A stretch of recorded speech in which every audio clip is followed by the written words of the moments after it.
Est-ce que ça vous arrive de vous sentir en difficulté avec le rythme? Vous perdez le tempo, vous accélérez, vous ralentissez quand vous jouez ou bien vous vous décalez et peut-être que vous vous dites que c'est vous le problème. Eh bien, si c'est le cas, cette vidéo est pour vous. Pourquoi? Parce qu'aujourd'hui, je veux vous apporter un tout autre regard sur ce qui peut vous bloquer avec le rythme et qui n'est pas un problème de talent, de capacité, d'âge ou même de technique.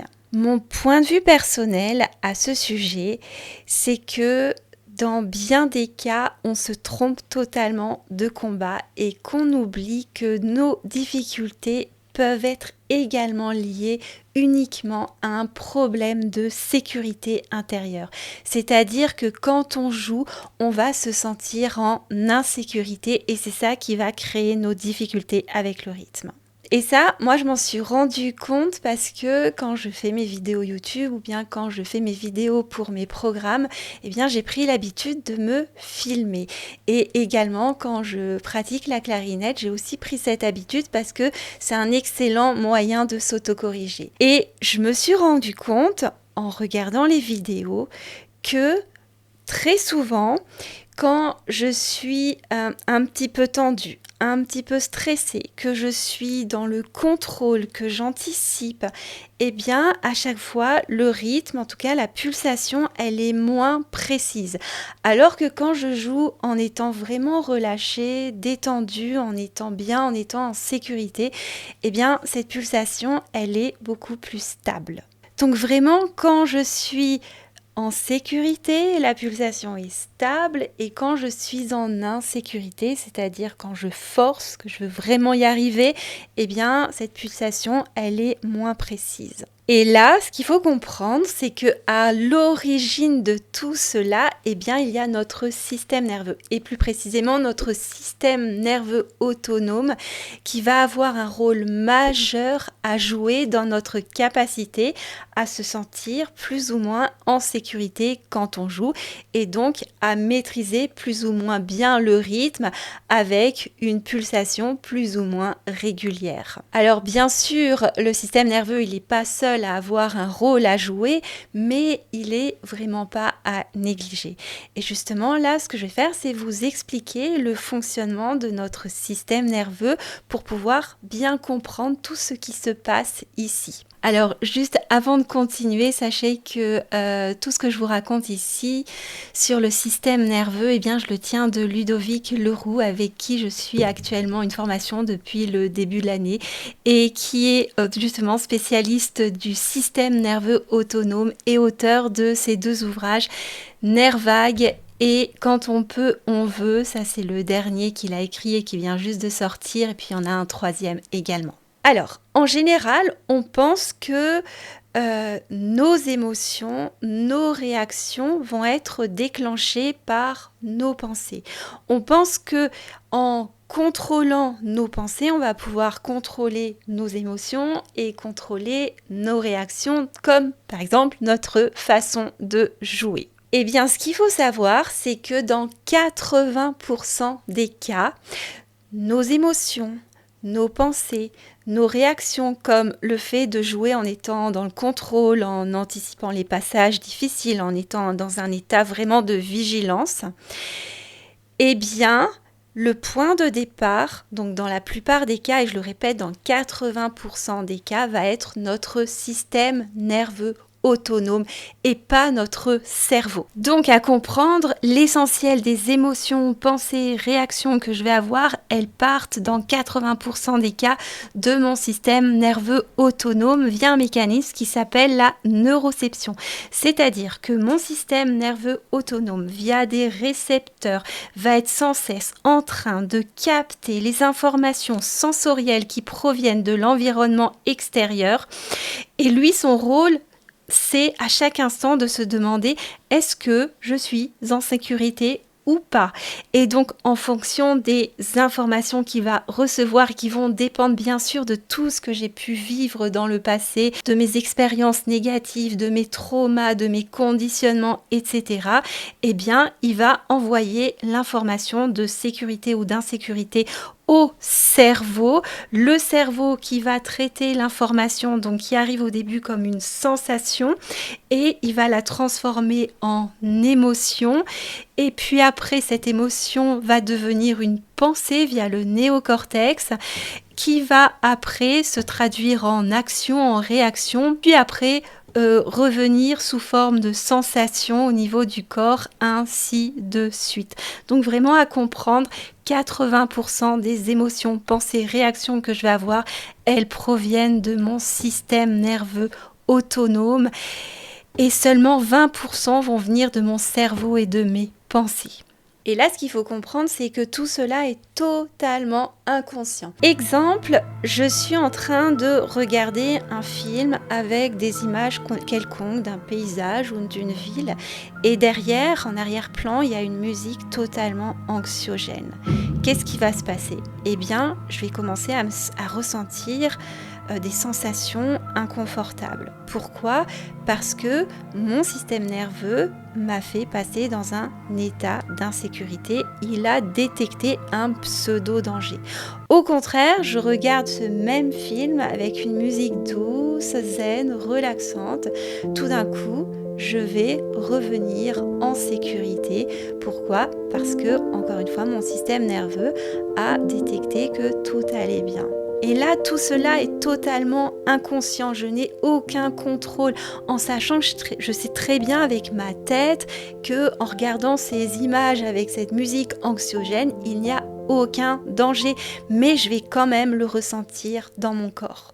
Et donc, j'en reviens à la musique. Si je suis en train de jouer et que mon système nerveux a enregistré que le rythme est pour moi une difficulté.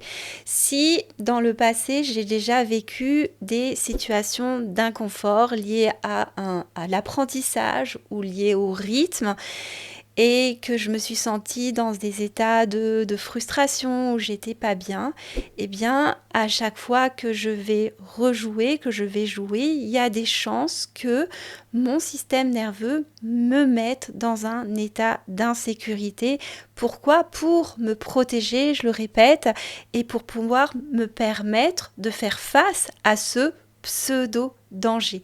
En sachant aussi que quand j'ai du mal à jouer et que je me sens incapable, l'incapacité, c'est vraiment une de nos grandes peurs archaïques, c'est-à-dire que à l'époque préhistorique, si je suis incapable de ramener du gibier, de chasser, de ramener du gibier, je ne vais pas pouvoir me nourrir et nourrir ma famille et je ne vais pas pouvoir survivre. Et dans cet état d'insécurité, eh bien, il va y avoir 3 réactions possibles. La première, c'est le combat.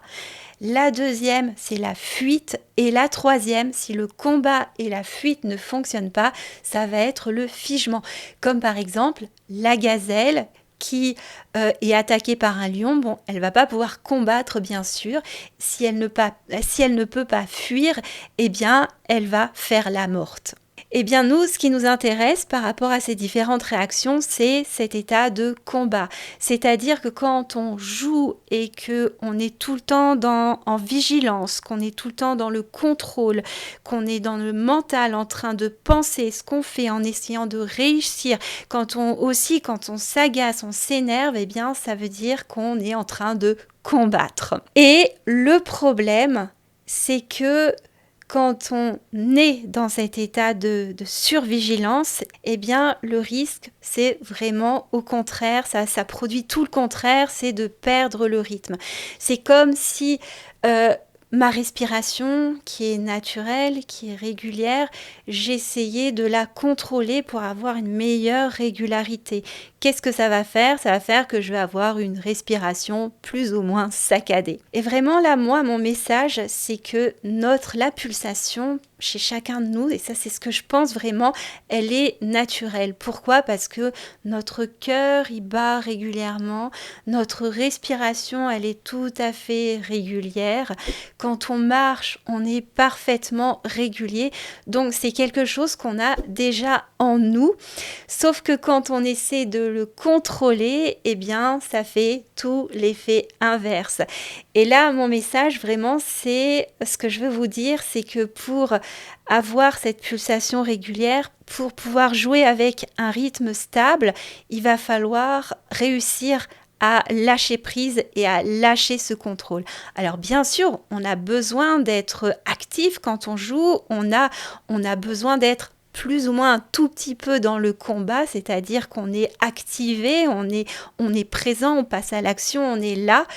Mais il faut aussi avoir une certaine capacité à lâcher prise à un moment, à se faire confiance, à faire confiance que cette pulsation régulière, elle est déjà là, elle est déjà en nous. Et donc là, ce que je veux vraiment que vous enregistriez, c'est que c'est pas vous le problème. Vous n'avez pas de difficulté spéciale. C'est juste votre système nerveux qui fait son job, qui le fait très très bien, qui veut vous protéger, qui vous fait basculer dans cet état d'insécurité. Mais tout cela est totalement naturel, vous n'avez aucun problème à ce niveau-là, sauf que le seul problème, c'est que c'est quand on reste dans cet état de contrôle, d'insécurité en permanence et qu'on n'arrive plus à en sortir. Et c'est ça qui va faire qu'on va avoir du mal avec le rythme, c'est quand on est tout le temps dans le contrôle. Et donc, la solution, ça va être d'apprendre à faire confiance, à lâcher prise, à se faire confiance et à retrouver plus de plaisir quand on joue. Et justement, c'est ça qui est vraiment intéressant avec les pédagogies méthodes dont je parle très souvent sur cette chaîne YouTube, comme la pédagogie Kodály ou la méthode Opasso. Alors la pédagogie Kodály, qui est au départ destinée aux enfants, ce qui fait vraiment sa force, c'est qu'elle repose essentiellement sur le jeu, des activités très ludiques qui passent par le mouvement, le chant et plein de jeux différents, ce qui fait que les enfants apprennent la musique en se sentant totalement en sécurité. Ils ne sont pas en train d'apprendre, de forcer, de vouloir réussir, ils sont juste en train de s'amuser. Et concernant la méthode Opasso, c'est un peu pareil, c'est aussi très ludique. Et il y a également le fait qu'elle repose sur un mouvement qui est la marche qui est totalement naturelle. Quand on marche, on est parfaitement régulier et où on va créer des repères au niveau du corps, des repères pour ce qui est de la pulsation, pour se repérer dans la mesure, mais aussi au niveau des différents rythmes. Ce qui fait qu'on va lâcher notre mental qui veut tout contrôler avec la tête. On va pouvoir faire confiance à notre corps qui sait faire on va créer comme ça des automatismes et c'est ça qui fait que on va pouvoir se libérer du contrôle et être plus dans un apprentissage où il y a plus de plaisir. Maintenant, si vous avez envie d'apprendre le rythme d'une manière plus naturelle, sans forcer et aussi de manière vraiment efficace, en vous appuyant justement sur ces deux pédagogies dont je viens de vous parler, eh bien, vous avez la possibilité, si ça vous dit, de participer à un atelier qui est totalement gratuit sur le rythme. Donc, vous allez trouver le lien d'inscription sous cette vidéo. Voilà, donc, pour conclure, ce que je vous encourage à faire, c'est justement, si vous sentez que vous avez cette tendance à être dans le contrôle, déjà, c'est à en prendre conscience. Chaque fois que vous jouez, essayez de voir comment vous vous sentez. Est-ce que vous vous sentez bien, en sécurité? Est-ce que vous arrivez un petit peu à relâcher, à laisser faire, à vous faire confiance, ou bien est-ce que vous êtes tout le temps accroché à vos partitions en train de tout le temps vérifier si ce que vous faites est bien dans cet état vraiment de vigilance. Donc ça, c'est la première étape, c'est de prendre conscience de vos états de sécurité ou d'insécurité. Après, deuxième étape, il va falloir apprendre à votre système nerveux à se réguler, c'est-à-dire quand vous sentez que la machine s'emballe, que vous êtes dans le contrôle, que vous êtes dans cet état d'insécurité, à revenir en sécurité. Mais ça, je vous en parle dans une prochaine vidéo. Voilà, donc je vous remercie pour votre écoute et on se retrouve justement dans une prochaine vidéo. On verra tout cela et en attendant, je vous dis à très bientôt.